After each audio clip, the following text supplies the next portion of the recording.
So these three men ceased to answer Job because he was righteous in his own eyes. Then Elihu, the son of Barachel the Buzite, of the family of Ram, burned with anger.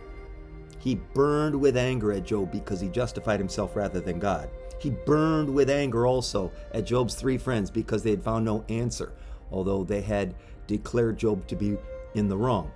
Now Elihu had waited to speak to Job because they were older than he. And when Elihu saw that there was no answer in the mouth of these three men, he burned with anger. Good Sunday morning. Elihu appears from nowhere. He's not named among the friends who came to comfort Job in the prologue, nor among the friends in the epilogue whom God rebukes. He only appears here in chapters 32 through 37. This has generated a lot of speculation about this man. The key theological question is, what is the function of Elihu's monologue? Does Elihu side with the three friends by reiterating some of their arguments? In other words, does he agree with the friends but think that they didn't do a very good job in refuting Job?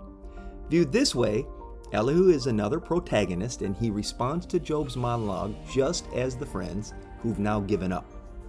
Or does Elihu attempt to arbitrate between Job and God?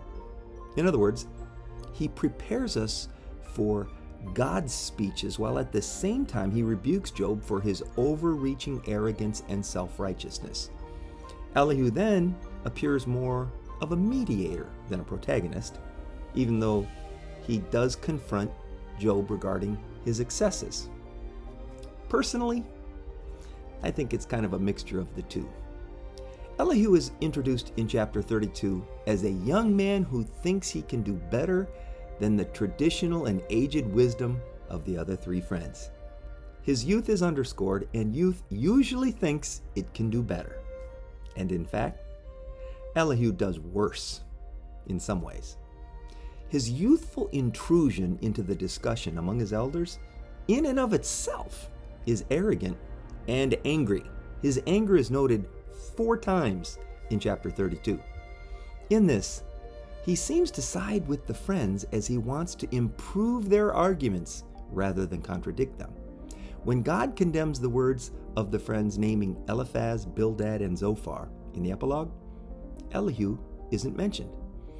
I don't see this as the approval of his speech as much as I do ignoring the loudmouthed kid. Yet, his last speech, it soars high in its account of God's relation to creation. And in this sense, Elihu sets the stage for the speeches of God. But Elihu's speeches are flawed in the way they treat Job.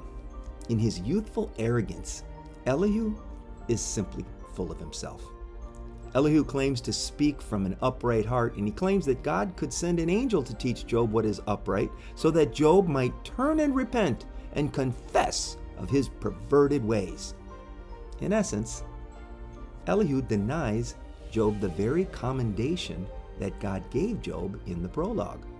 Elihu, like his friends, thinks Job is a sinner and he's being disciplined for his wickedness. The condemnation of the friends, then, is also the condemnation of Elihu.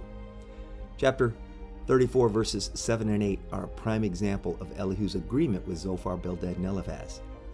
What man is like Job, who drinks up scoffing like water, who travels in company with evildoers and walks with wicked men?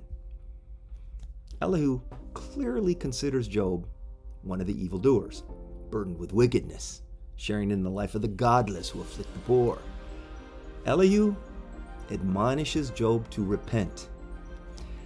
Now we'll finish Elihu's speech tomorrow, but for now, I suggest we heed 1 Corinthians chapter 10. These are all the warning markers, danger, in our history books, written down so that we don't repeat their mistakes. Our positions in the story are parallel. They at the beginning, we at the end. And we are just as capable of messing it up as they were. Don't be so naive and self-confident. You're not exempt. You could fall flat on your face as easily as anyone else. Forget about self-confidence, it's useless. Cultivate God confidence. I'll see you tomorrow.